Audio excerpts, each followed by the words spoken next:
Bien-aimés dans le Seigneur, Shalom. Nous vous saluons dans le nom de notre Seigneur Jésus-Christ. Encore une fois, nous nous retrouvons aujourd'hui. C'est votre serviteur, le pasteur Daniel Chinyemba, ABC ministre. Aujourd'hui encore, nous allons partager sur un sujet qui est très important, que Dieu nous avait inspiré par le Saint-Esprit, que nous vous empressons à prêter vos oreilles, votre attention.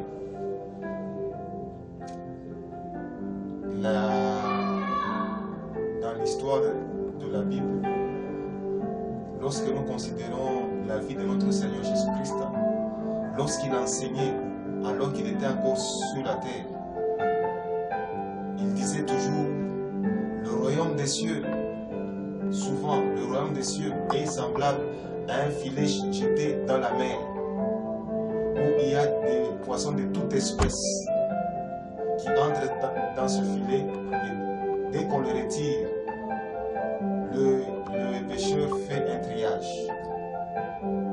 Il disait, le royaume des cieux est semblable à quelqu'un qui jette une semence sur une terre. Une semence qui tombe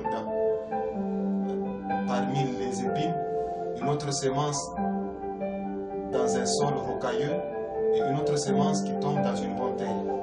Pourquoi Christ utilisait ce langage? Pourquoi Christ utilisait ces paraboles?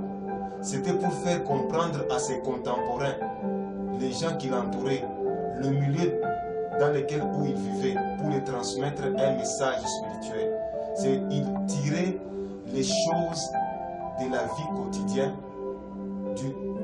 venant du vécu quotidien, pour démontrer des réalités spirituelles, pour faire passer ce langage-là, ce message-là.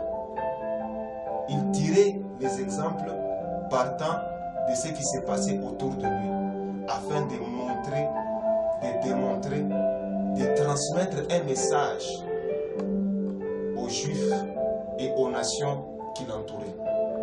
C'est pourquoi nous aussi aujourd'hui, Dieu nous a inspirés sur quelque chose, partant des activités qui se passent autour de nous, afin de vous transmettre un message spirituel.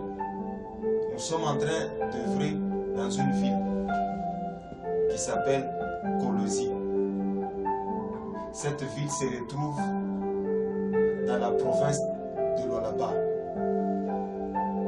Et la province de Lualaba se retrouve dans le Grand Congo qu'on appelle la République démocratique du Congo. Dieu, en partant des activités qui se passent dans cette ville, il nous a transmis un message nous concernant, vous concernant et concerne le corps de Christ. Quelle est la principale activité qui se déroule dans cette ville? C'est ce qu'on appelle des activités minières. Nous aussi, à partir du vécu quotidien, des activités qui se passent dans cette ville, Dieu nous a transmis un message. Suivez et soyez très attentifs.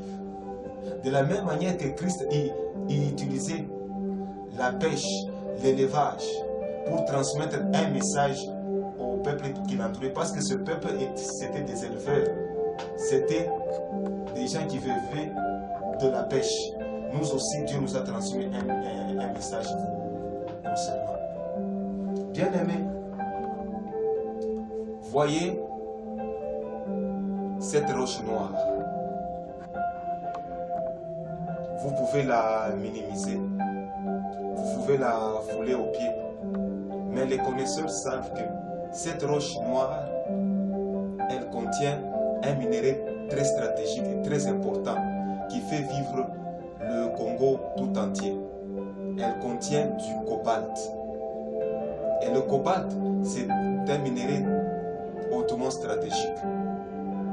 C'est ce minerai, lorsqu'on l'extrait, on tire le métal qu'on appelle le cobalt, qui est utilisé dans les batteries des voitures électriques qui seront utilisées dans le futur. c'est ce cobalt qui est utilisé dans l'industrie aéronautique, dans la construction des fusées.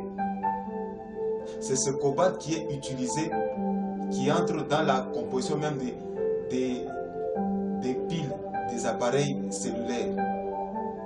C'est ce cobalt qu'on utilise même dans la médecine. Donc, pour ainsi dire, c'est un minerai hautement stratégique. Et plusieurs investisseurs viennent de par le monde juste pour extraire ce minerai. Et partant de cet exemple, il y a un message que Dieu nous a transmis vous concernant.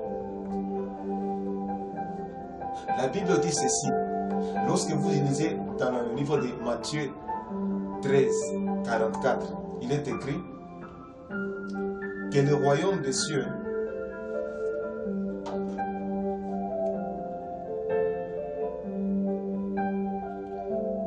Matthieu 13, 44, il est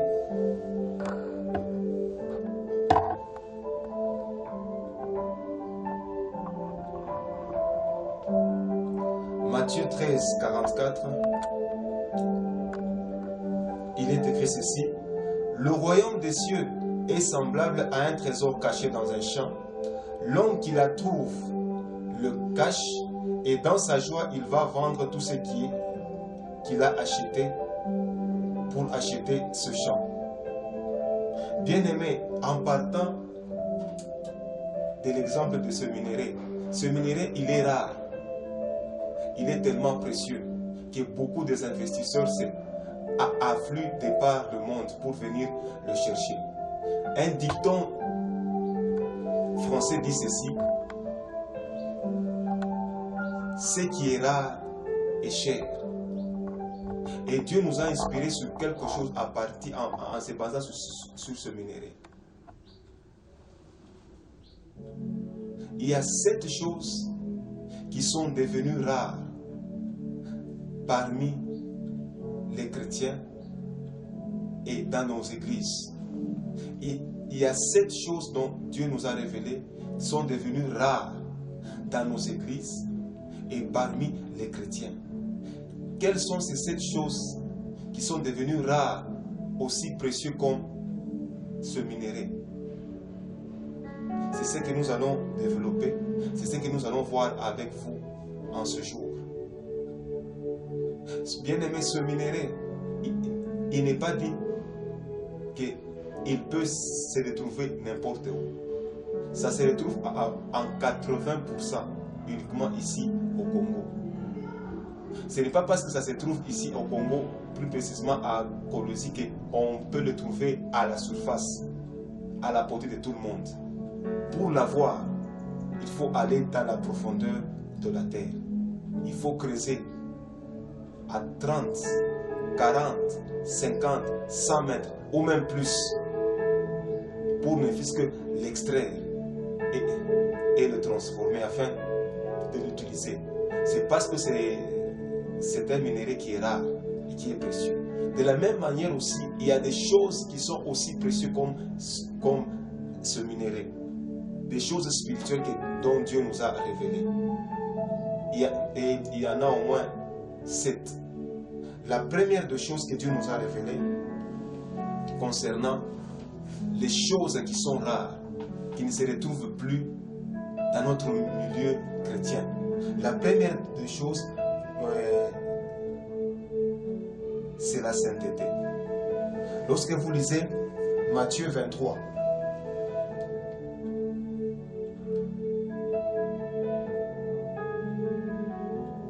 Matthieu 23, le 26e verset,